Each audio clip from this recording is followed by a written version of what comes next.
중심을 보시는 하나님, 두 번째 시간으로 말씀을 나누겠습니다. 중심을 보시는 하나님. 우리 사람들은 사람의 마음 중심을 알 수가 없습니다. 어렴풋이 느낄 수는 있지만 온전히 알 수는 없습니다. 그래서 사람이 보는 것은 외적으로 그 사람이 외적으로 드러나는 그러한 것들을 보고 사람을 판단하게 됩니다. 그러나 이러한 판단들은 맞는 경우도 있고 맞지 않는 경우도 있고 그 사람이 또 변하는 경우도 있어서 사람의 다른 사람을 보는 그러한 관점은 정확하지 않습니다. 그러나 하나님은 그 사람의 외모를 볼 뿐만 아니라 그 사람의 마음 또 그 사람 자신도 알지 못한 그 마음의 근본 중심을 아십니다.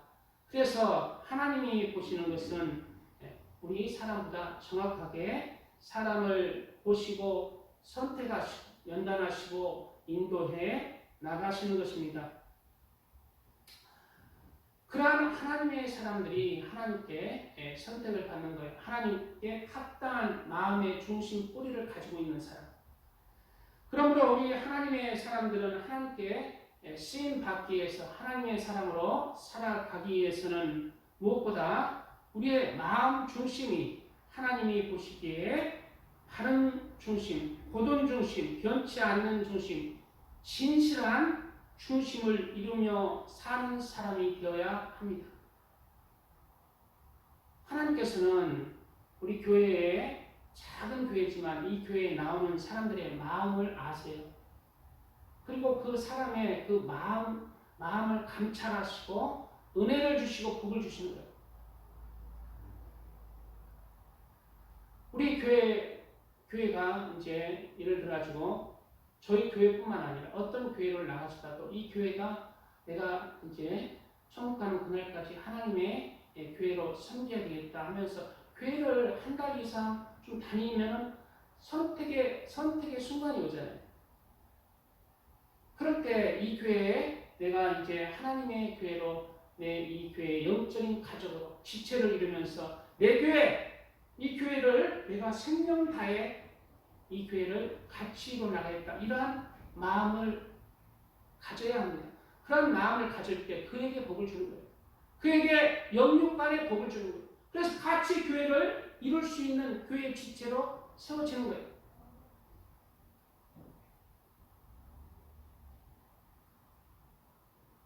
저희 입장에서는 이 교회에 나오는 한 분 한 분도 한 분 한 분을 저희의 영적인 가족으로 또한 섬겨야 합니다. 차별하지 않고 섬겨야 해요. 대부분의 사람들은 우리 이제 교회에 다니는 요즘 너무 교회가 많고 또 오라는 데도 많고 미디어에 또 예배들도 많고 마음을 변개하는 거예요. 마음을 정착하지 않아요. 이 교회도 갔다 저 교회도 갔다. 마음이 붕 뜨는 거예요. 좀 삐지면 나는 나가버리면 돼. 다른 교회 천사. 그런 마음으로는 하나님께서 믿음이 자라지도 않고 하나님께서 그에게 복을 주시지도 않아요. 이 교회가 마음에 안 들면 얼마 다니지 아니하고 자기가 섬길 교회, 자기가 맞는 교회 딱 정하는데 그리고 그 교회에서 하나님이 나가주지 말라는 이상 안 나가고 섬겨야 된다. 고든 중심을 누려야 됩니다.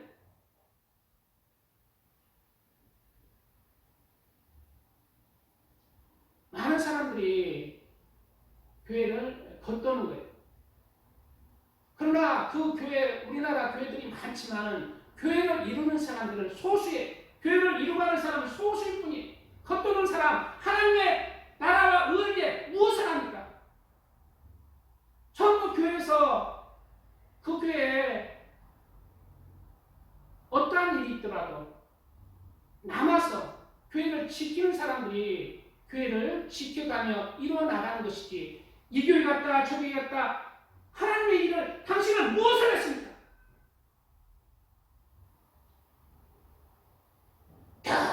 여기저기 갔다가 판단하고 정지하면서 자기 생각으로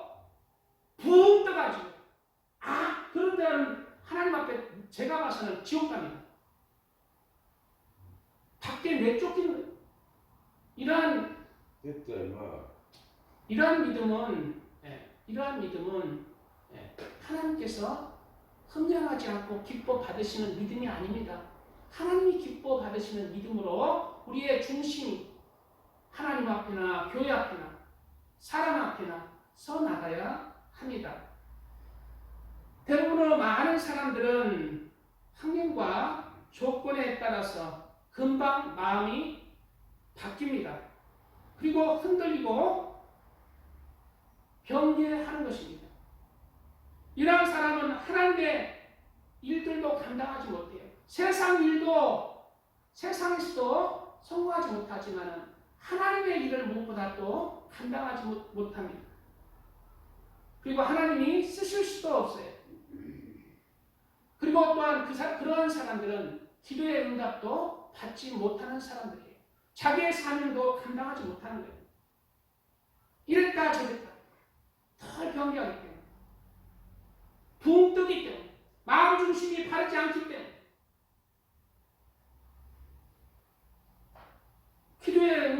기도의 응답도 하나님 앞에 끈질긴 그 중심, 고동 중심으로, 변치 않는 중심으로 기도하고 부르짖을 때 기도도 응답이 되는 것입니다. 야고보서 1장 6절 이하에는 오직 믿음으로 구하고 조금도 의심하지 말라. 의심하는 자는 마치 바람에 밀려 요동하는 바다 물결 같으니 이런 사람은 무엇이든지 주께 얻기를 생각하지 말라. 두 마음을 품어 모든 일에 정함이 없는 자로다. 기도의 응답도 신앙생활도 정함이 없는 그러한 왔다 갔다 변기하고 자기 생각으로 신앙생활 하는 사람은 열매를 맺지 못합니다. 믿음이 무엇입니까? 믿음의 결국은 네가 참 믿음이다. 네가 진짜 믿음이다. 너는 가짜 믿음이다. 무엇을 보고 판단합니까? 열매를 보고 판단하는 거예요. 기도의 응답도 없고 증거도 없고 열매도 없는 사람 생각해 봐야 합니다. 믿음은 열매를 보고 판단하는 거예요. 열매 없는 무화과 나무를 예수님께서 저주했어요. 그래서 나무가 말라버렸잖아요. 나무가 말라버렸어요. 열매가 없어서 말라버렸어요. 그리고 살아서 왜 무화과 나무가 말랐습니까? 라고 제자들이 예수님께 물었어요. 그러자 엉뚱한 전혀 다른 얘기를 합니다. 너희가 겨자씨만한 믿음이 있다면 이 산더러 들려 저 바다에 빠뜨렸다 하여도 빠뜨려진다. 즉 무화과 나무에 열매가 없는 것은 영적으로 우리를 상징하는데, 우리가 열매 없는 삶을 사는 것은 믿음이 없다는 거예요. 하나님에 대한 믿음이 없기 때문에 영적으로 믿음의 열매가 없다는 거예요.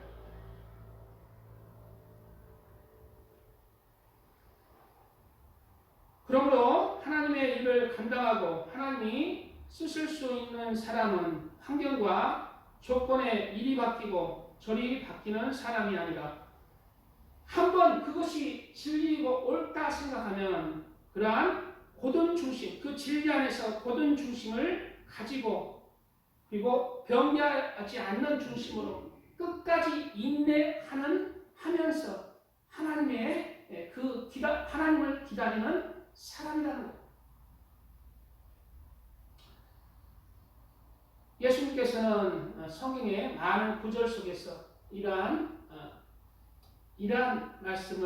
말씀의 예를 드시는 것을 볼 수가 있어요.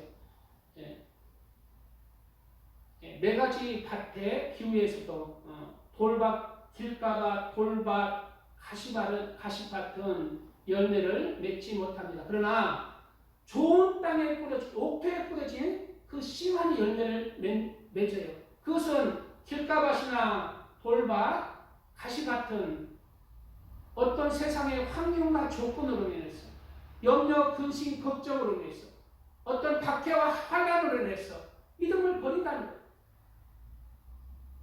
그러나 옥토밭은 그냥 자라는 게 아니라 땅에 씨를 뿌리면 안 자라잖아요. 그 다음에 눈에 보면 안 자라잖아. 그 다음 날도 아무것도 없잖아. 기다리라는 거야. 인내로 결실하는 자가 옥토밭에 뿌려지는 씨라고 하는 거예요. 하나님 안에서 중심이 바른 자가 하나님을 인내할 수가 있습니다. 주의를 성수할 수가 있으며 매일 주님 안에서 또 헌금과 헌물을 할 수가 있으며 사명과 직분을 감당할 수가 있습니다. 그리고 믿음에서 이기는 자가 될 수가 있습니다. 우리는 하나님이 기뻐하시는 중심으로 그렇게 진실한 중심으로 믿음에서 이기는 자가 되어야 합니다. 우리는 또한 우리 하나님이 기뻐하시는 중심은 거짓된 중심이 아니라 진실한 중심이라는 것을 깨닫고 우리 마음이 고든 중심을 이룰 뿐만 아니라 진실한 중심, 선한 중심을 이뤄 나가야 하는 그런 결심을 해야 돼요. 시편 51편 6절 이하에 보소서 주께서는 중심이 진실함을 원하시오니 내게 지혜를 은밀히 가르치리이다 라고 말씀하고 있어요. 주께서는 중심이 진실함을 원하신다 하시면서 내게 지혜를 은밀히 가르치리이다 라고 말씀하시는 것입니다. 바로 중심이 진실함이 무엇이라고 말하고 있어요? 그것은 지혜라는 거예요. 그것은 하나님의 지혜라는 거예요. 그게 진리의 지혜라는 거예요. 중심의 진실함이. 우리 사람들은 진실하다면 세상적으로 손해볼 수가 있다고 생각하잖아요. 그래서 진실하지 않잖아요. 거짓말하고 변기하고 바꾸잖아요. 그러나 하나님의 지혜는 그것은 미련한 것입니다. 하나님의 지혜는 세상적으로 미련할지라도 진실함이 지혜라는 그것이 하나님이 복을 주실 수 있는 그러한 지혜라는 것입니다. 세상 사람들은 이러한 진실함이 미련한 것처럼 보이기에 거짓된 저울을 사용하잖아요. 거짓말을 하잖아요. 저도 옛날에 장사를 했을 때 밑에 안 좋은 물건 깔고 위에는 좋은 물건 깔고 이러잖아요. 저도 그랬어요. 그러니까 그것은 하나님 보시기에 진리 안에서 미련한 것입니다.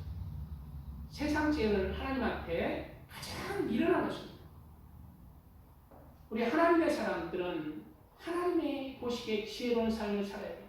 신실한 마음으로, 선한 중심으로, 의로운 중심으로, 그런 마음으로, 행함으로 살아야 합니다. 그것이 하나님께서 보시기에 지혜로운 거예요.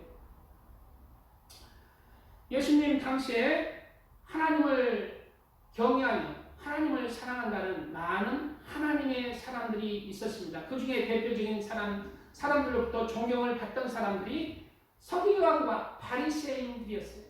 그러나 예수님이 오시고 이 서기관과 바리새인들, 사람들로부터 많은 존경과 그러한 사랑을 받던 서기관과 바리새인들을 예수님께서는 거부하시고 책망하시고 저주하시고, 왜?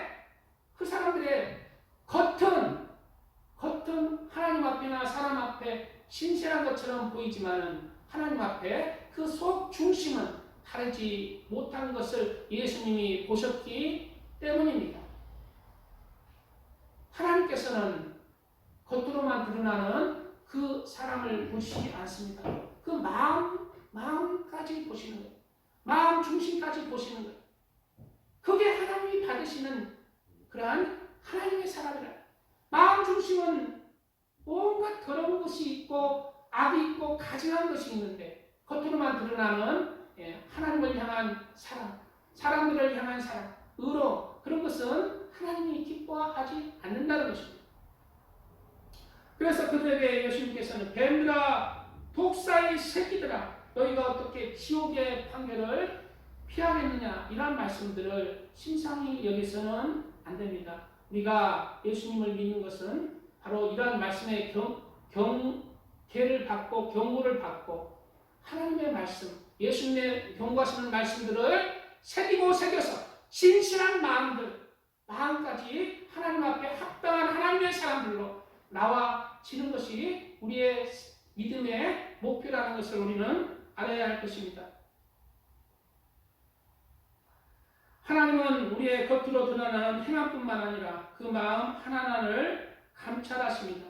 그러므로 마음과 행함이 하나님 앞에 진실하고 선한 하나님이 기뻐하시는 그 마음들을 우리가 이뤄 나가야 합니다. 또한 우리 사람들은 각자의 중심이 선천적으로 다르게 태어납니다.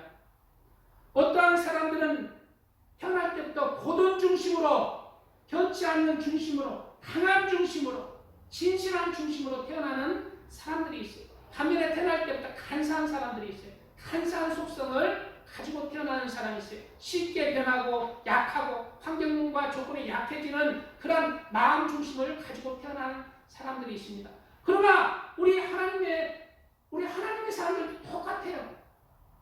그러나 너나 할 것 없이 세상에 무엇을 목표로 살아가느냐에 따라서 그 마음 중심은 변하는 거예요.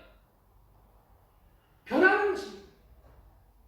처음에 고든 중심, 신선한 중심으로 태어난 사람도 세상에서 늘 거짓된 환경과 조건에 살아가다 보면 변해서 그렇게 거짓되고 쉽게 변하는 사람이 되기도 하고, 또 변개하는 중심, 또 거짓된 중심이 진실한 환경과 조건 안에서 목표를 가지고 살아갈 때 하나님이 기뻐하시는 곱고 진실한 그러한 중심으로 나와지는 경우도 있는 것입니다.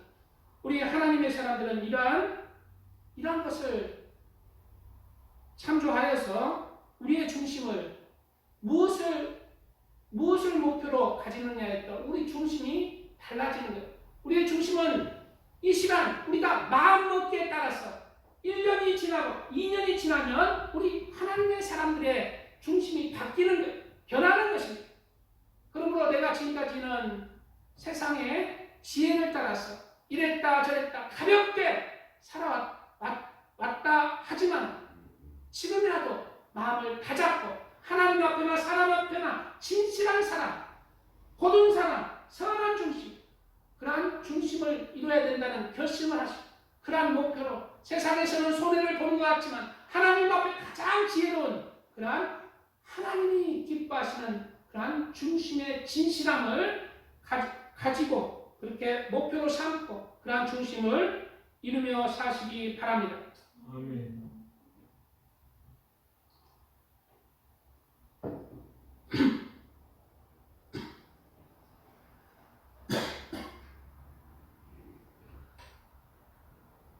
오늘 찬양하고 그리고 말씀을 이어가겠습니다.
받았고 그리고 왕으로서 하나님 앞에 그렇게 자격을 잃어버렸습니다. 그래서 왕으로서 하나님이 사울 왕을 버린 거예요. 사울 왕이 왕위에 있을 때 자기는 왕이었지만 하나님은 그 왕에 있을 때부터 하나님께서는 버리신 거예요. 그래서 하나님의 영이 그에게 이제 그때부터 임한 게 아니라 하나님의 성령이 임한 게 아니라 하나님이 부르시는 악심이 임해서 사울을 번뇌케 하고 괴롭힌 것입니다. 우리 하나님의 사람들도 이러한 말씀이 왜 기록되어 있을까요? 한번 하나님의 사람이라도 하나님의 사람으로 예수님을 믿고 구원받은 하나님의 사람도 하나님께 버림받을 수 있다는 거예요. 이러한 경고의 말씀들이 너무 많아요. 믿음에서 파손한 사람, 아간이 범죄해서 그렇게 가족까지 그렇게 불태워버린 일들, 고라와 다단과 아비람과 온이 반역해서 하나님이 심판을 하신 것, 이러한 구절들은 우리가 하나님을 믿고 신앙생활을 하는데 경고의 그러한 종을 울리는 거예요. 그러므로 우리는 우리의 믿음을, 우리의 구원을 두렵고 떨림으로 하나님 앞에 서는 날까지 이루어 나가야 합니다. 우리가 하나님 앞에 설 때까지 하나님을, 여호와 하나님을 경외하는 삶을 살아야 돼요. 하나님을 사랑하는 삶을 살아야 돼요. 그래야 할 때 하나님 앞에 딱 섰을 때 하나님께서 오냐 잘했다, 너의 믿음을 내가 기뻐한다 라고 했을 주님이 판단할 때 우리의 구원이 이루어지는 것입니다. 사울도 처음에 하나님이 선택했지만 하나님이 버려버리신 거예요. 그가 왕위에 있지만 하나님이 이미 버리셨다는 거예요. 교회에 다니지만 이미 하나님께서 버림받은 교인들이 많습니다. 그러면 어떻게 해야 되는가? 회개해야 됩니다. 이런 하나님의 말씀들을 경고를 해서 철저히 회개하고 내가 무엇이 잘못됐는가? 내가 믿음에서 무엇이 파손됐는가? 하나님 앞에 무엇을 회개하고 돌이켜야 됩니까? 그런 구절들이 성경에 많이 있잖아요.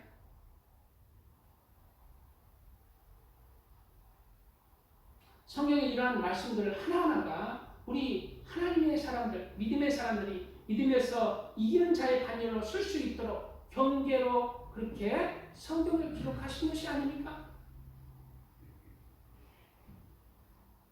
그래서 성경의 분량들이 많은 거고, 그래서 성경의 말씀을 우리 마음에 새겨야 되는 거예요. 무엇 때문에?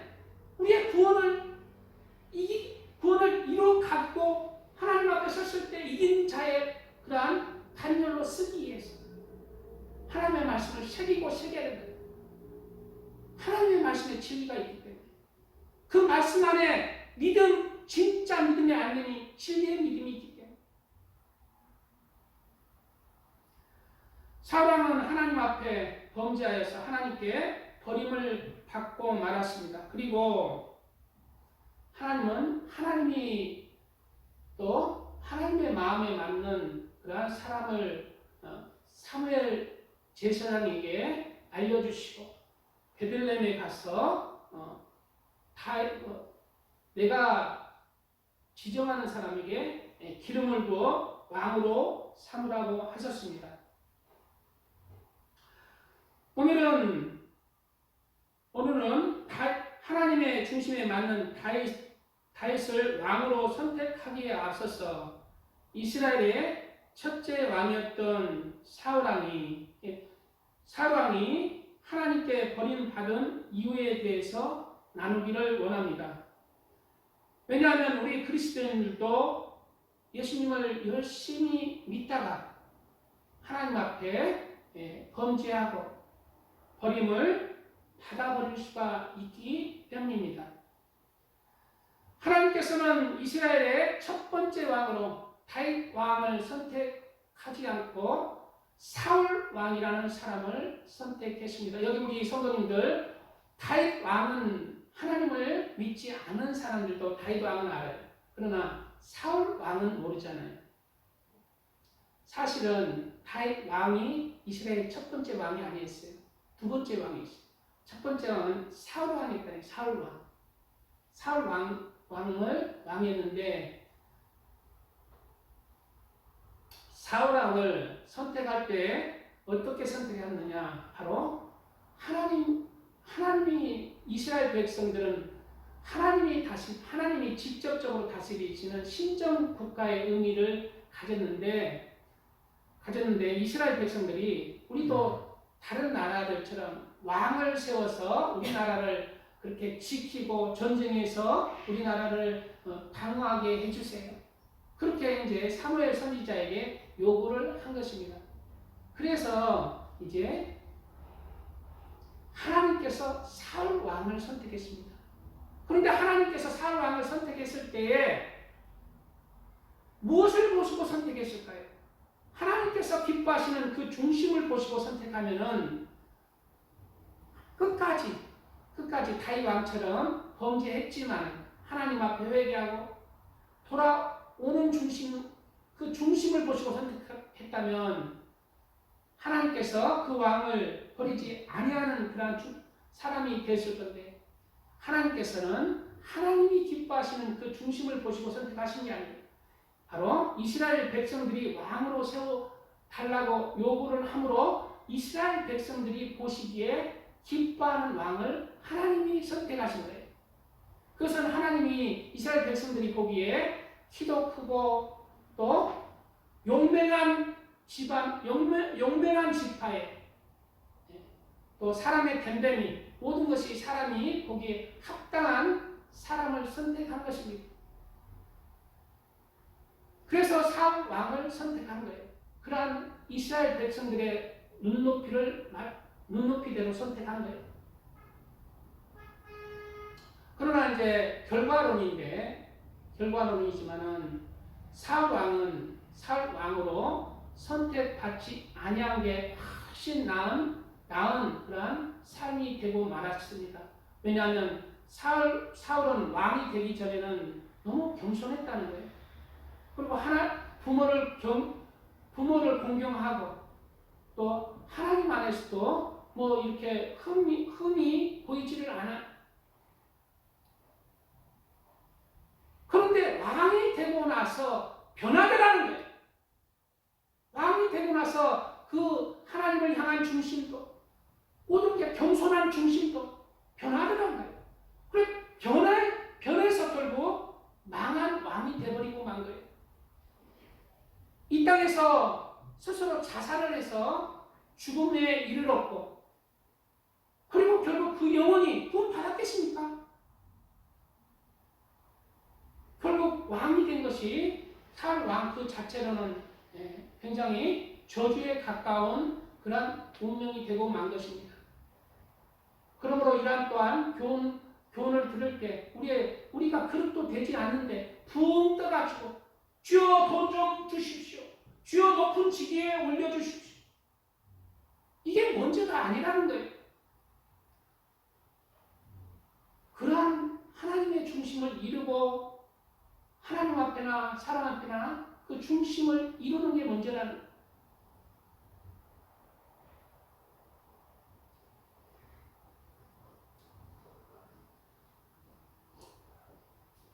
그래서 사울왕을 하나님이 선택했지만 사울왕이 하나님 앞에 그래도 그 왕으로 선택되고 난 뒤에 그 삶은 모든 것은 자유지간데 사울왕이 선택한 거예요. 자신이 선택한 거예요. 왕으로 되고 나서도 하나님 안에서 그 믿음을 붙들고 그 중심을 붙들고 선한 중심을 붙들고 곱고 바른 왕이 되었다면 얼마나 그 왕 된 것이 오히려 축복이겠습니까? 그러나 자유지간데 사울왕은 변한 거예요. 어떻게 변했습니까? 하나님 앞에 합당하지 못한 그러한 왕으로 변한 것입니다. 그리고 왕이 된 것이 오히려 해가 된 왕이 사울 왕인 것입니다. 사울 왕은 처음에 왕이 되기 전부터 이스라엘 백성들이 보기에 그렇게 허무할 만한 그런 외적으로 용모를 가지고 있었습니다. 키도 어깨 위에는 더 컸고 그리고 겸손했고 그리고 부모를 공경했으며 용맹한 베냐민 지파의 출신이었습니다.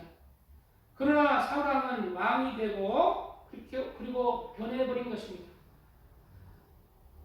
사울 왕은 왕이 되고 나서 하나님 앞에 버림받은 그러한 구절들이 있어요. 그러한 구절들을 통해서 구절들을 지금 살펴보고 우리가 또 그러한 구절 속에서 경계를 받기를 원합니다. 사울 왕은 첫 번째 왕이 되고 나서 하나님 앞에 범죄했는데, 첫 번째 기다리지 못하고 인내하지 못하고 성급한 제사로, 망령된 제사로 하나님 앞에 드린 일을 했습니다. 사무엘 선지자는 사울에게 내가 블레셋 이웃 나라의 그 전쟁 중에 있었는데 내가 오기까지 일주일 동안 기다리라고 했습니다. 그리고 내가 가서 번제와 하나님 앞에 번제를 드리고 화목제를 드리고 그리고 전쟁을 하라고 했어요. 그런데 일주일을 사울은 사무엘을 기다렸습니다. 그런데 사무엘 선지자가 약속대로 일주일 안에 오지 않는 거예요. 그리고 블레셋 그 이웃 나라의 군민들은 자신의 나라를 침투하고 자신들을 죽이기 위해서 다가오는 거예요. 이런 상황에서 사울왕은 이제 일주일도 기다렸고 오지도 않고, 그래서 자기가 직접 하나님 앞에 번제를 드리게 된 것입니다. 자기가 직접 번제를 드리게 된 거예요. 그러나 그때 당시에 이 번제 드린 게 왜 큰 죄인가? 하나님께서 하나님 앞에 번제나 화목제 드리는 것은 하나님이 선택한 제사장 일이었다는 거예요. 제사장 외에는 왕이라 할지라도 하나님 앞에 제사를 드리지 아니하는 것입니다. 그런 법이 있어요.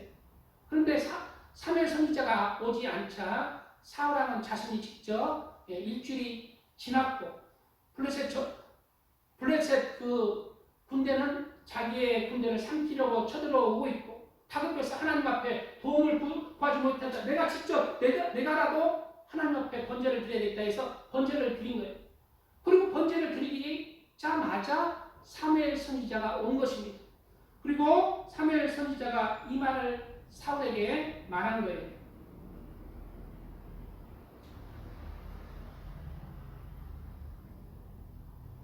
사무엘이 이르되 왕이 행하신 것이 무엇이냐 하니 사울이 이르되 백성은 내게서 흩어지고 당신은 정한 날 안에 오지 아니하고 블레셋 사람은 mikmas에 모였음을 내가 보았으므로 이에 내가 이르기를 블레셋 사람들이 나를 치러 길갈로 내려오겠거늘 내가 여호와께 은혜를 간구하지 못하였다고 부득이하여 번제를 드렸나이다 라고 말했습니다. 잘못이 없는 것처럼 보이지만 하나님의 말씀을 어긴 것입니다. 인간적으로는 잘못이 없는 것처럼 보입니다. 그러나 하나님의 말씀을 어긴 거예요. 그래서 사무엘이 여기에 대한 말을 합니다. 사무엘이 사울에게 이르되 왕이 망령되이 행하였도다. 망령되다는 것입니다. 왜냐하면 그것은 하나님이 선택한 제사장이 할 일, 사무엘이 할 일인데 왕이 행하기 때문에 급했는데 어째요? 사무엘이 약속을 어긴 것은 사무엘이잖아요. 그렇게 생각할지 몰라도 우리의 믿음은 하나님께서 항상 우리의 믿음도 하나님께서 삶의 그러한 흔들어보는 거예요. 그냥 하나님께서 복 주신다고 생각하지 마세요. 사울왕이 만약 끝까지 하나님의 말씀을 지키기 위해서 군대가 쳐들어올지라도 하나님의 말씀을 지키기 위해서 사무엘을 끝까지 지키고 하나님의 말씀 따라서 번제를 드리지 아니하는 그 중심이었다면, 그리고 지켰다면 하나님께서 그 축복으로, 그 행함의 축복으로 블레셋을 물리치시고 하나님이 큰 왕으로 그렇게 축복을 해 주실 수가 있었다는 사실을 우리는 알아야 합니다.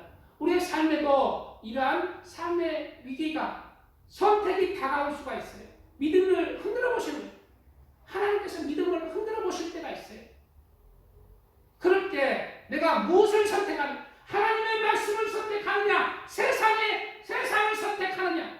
그에 따라서 우리에게 영육간에 하나님의 축복이 임할 수도 있고 하나님의 저주가 임할 수도 있다는 것을 알아야 됩니다. 분명히 약속을 어긴 것은 사무엘했지만 그 약속을 어긴 것은 사무엘했지만은 사울 왕은 그래도 하나님의 말씀을 지켜야 하는 거예요.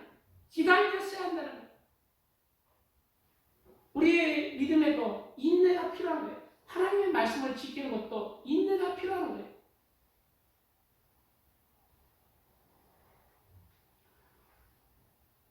우리가 신앙생활을 할 때 그 신앙은 믿음의 여정이 평탄한 것만 있는 것이 아닙니다. 하나님 나 배고픈데 밥 좀 주세요. 나 뭐 주세요. 뚝딱뚝딱 도깨비 방망이처럼 기도도 응답 뚝딱뚝딱 되고 모든 일이 하나님을 믿으니까 잘 된다. 그냥 영적으로도 천국 가고 육적으로도 잘 사는구나. 얼싸 좋다. 예수님 잘 믿었다. 이런 여정만 있는 것이 신앙생활이 아닙니다. 그 여정에는 믿음을 흔들어보는, 믿음을 의심케 하는, 하나님이 살아계심을 의심케 하는 많은 믿음의 여정들이 있는 거예요. 그 믿음의 여정들, 하나님이 진짜 살아있는지, 살아없는지, 그 믿음의, 그 의심의 여정들을 다 인내로 통과할 때 하나님께서 더 큰 믿음의 사람으로, 더 큰 축복으로 우리의 축복의 통로를 열어주시는 것입니다. 우리는 그 믿음을, 하나님의 말씀을 믿음으로 통과해야 돼요. 우리가 하나님을 믿으니까 모든 것이 형통하다. 그냥 잘 되고 잘 먹고 잘 살고 그 믿음이 자랑하지 않습니다.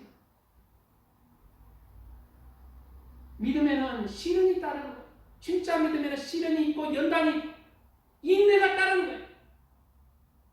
그럴 때 그 믿음이 자라나는 것이고 하나님의 마음을 알 수가 있는 것이고 진리 안에서 내가 흔들리지 않는 하나님의 사람으로 그렇게 성장할 수가 있는 것입니다. 때로는 하나님이 없는 것처럼 느낄 때도 있는 것이고 또 기도해도 응답을 내려주시지 않는 경우도 있는 것이고 그럴 때 그 중심이 얕은 믿음의 사람들은 넘어지고 마는 거예요. 그러나 의인은 7번 넘어질지라도 다시 일어나려니와 라는 말씀 따라서 이러한 시련과 넘어짐을 통해서 다시 강건한 믿음으로 자라나는 사람도 있고 넘어지고 죽은 믿음으로 사는 사람들도 있는 것입니다. 이러한 모든 우리를 흔드는 믿음의 그러한 시험들에서 우리는 고든 믿음, 변개치 않는 믿음, 하나님 앞에 진실한 믿음으로 이기는 자의 반열에 속하시기를 예수님의 이름으로 축복드립니다. 아멘. 말씀은 더 계속 이어질 것인데 찬양 드리고 말씀 이어가겠습니다.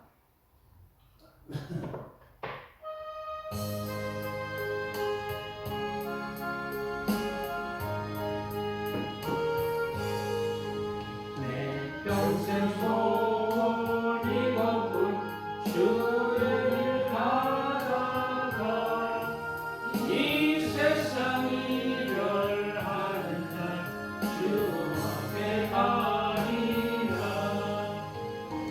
같이 헛된 세상이 지나간 건 무엇냐 이 수고함만 하려도 헛된 것뿐일세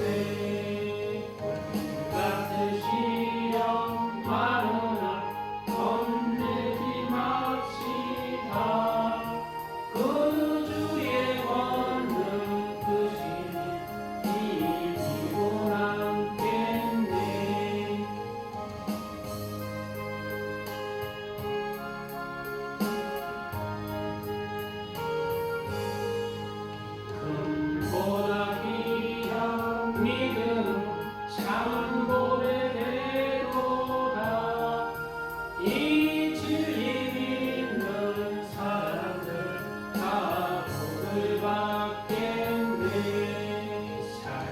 같이 빠른 광음을 주위에 아끼세 온 몸과 마음을 바치고 힘써서 일하세.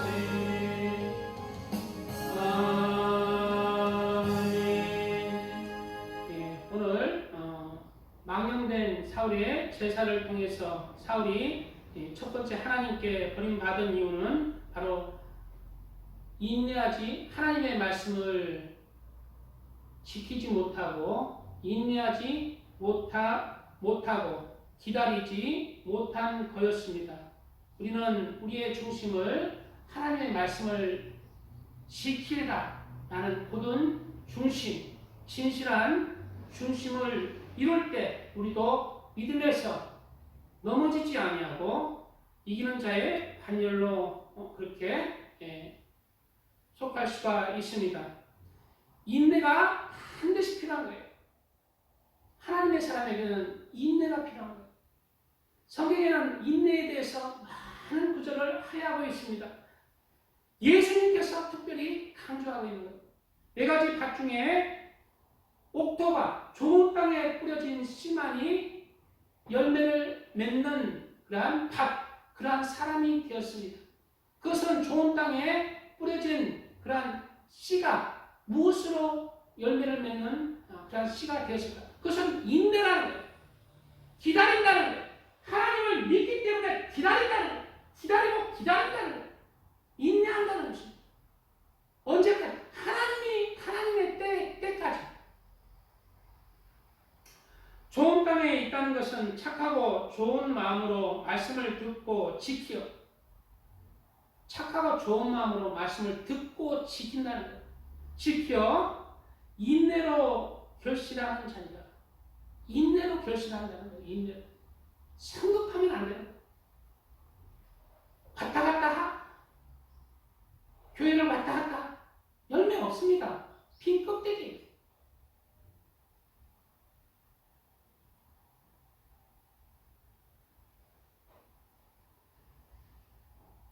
누가복음 21장 19절 이하에는 예수님께서 직접 하시는 말씀입니다. 너희의 인내로 너희 영혼을 얻으리라.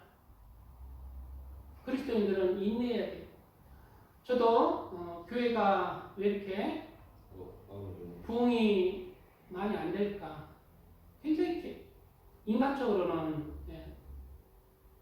인간적으로는 고민이 있습니다. 그러나 내가 왜 무엇을 중심으로 바라보고 있는가? 하나님을 바라보고 있는 거예요. 하나님을 바라보고 있는 거예요. 인내 없이는 무엇이든 안 되는 거예요. 육적으로는 인내 없이는 안 되고 영적으로도 인내 없이는 안 되는 거예요. 인내할 때 그냥 참는 것은 아니잖아요. 하나님의 뜻을 구하고 하나님의 때를 구하는 거예요. 하나님을 기다리는 것입니다.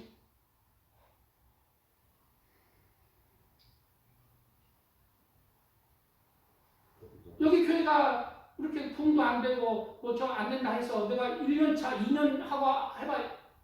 지금 그래도 지금 참석한 인원이 좀 우리 저기 7명이서 예배 드리잖아요. 처음에는 우리 이기춘 성도님밖에 없었어요. 안 되는 것처럼 하나님의 때를 기다리면서 인내할 때 그럼 내가 안 된다 해서 다른 데로 갔다. 그럼 다른 데로 됩니까? 다른 교회에 부흥회 갔다. 그게 내가 뿌린 씨들입니까? 다른 사람들이 뿌린 씨 내가 먹는 거 아닙니까? 그게 하나님의 뜻은 아닌가? 인내 없이 우리의 삶 속에서 우리의 영적인 열매도 육적인 열매도 맺기 쉽지 않은 거예요.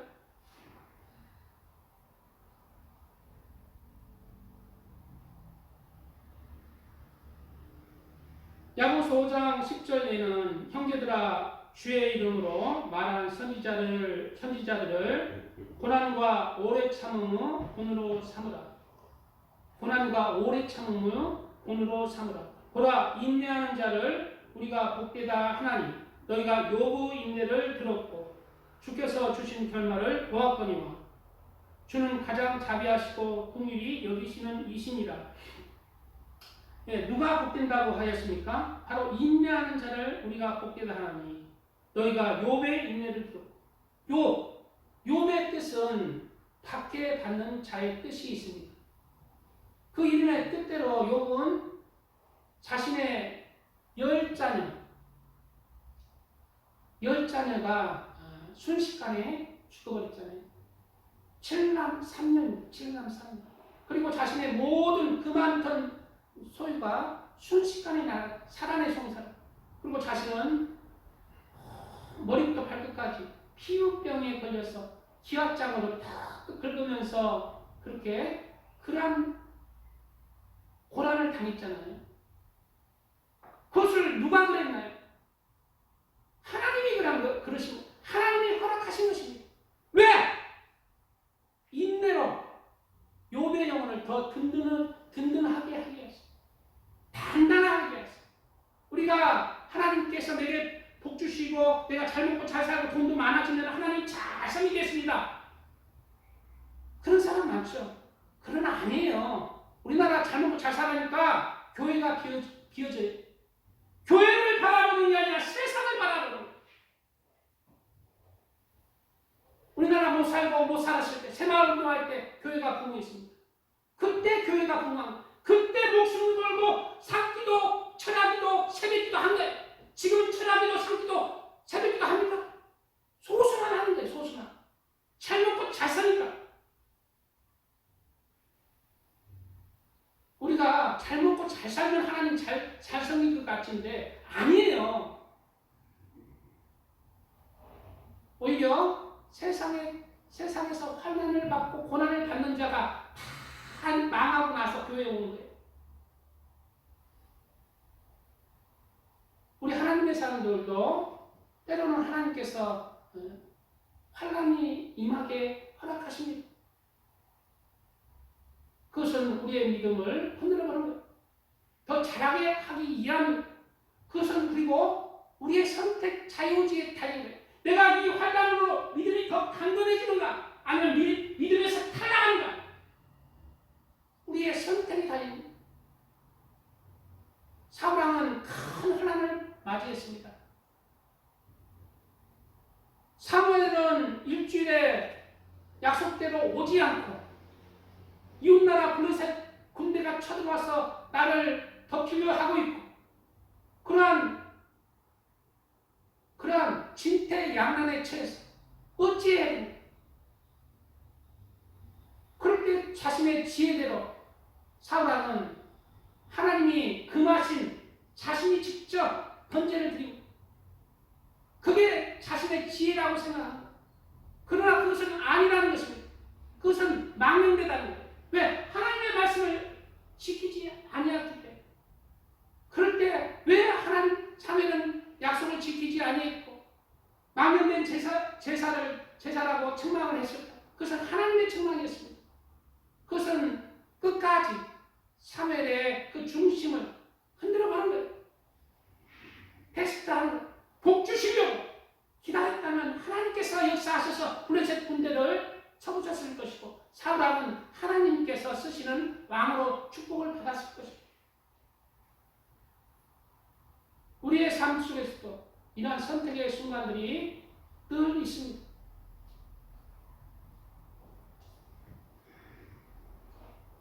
우리는 우리의 중심을 하나님 앞에 그렇게 고든 중심, 변치 않는 중심, 신실한 중심을 가져야 합니다.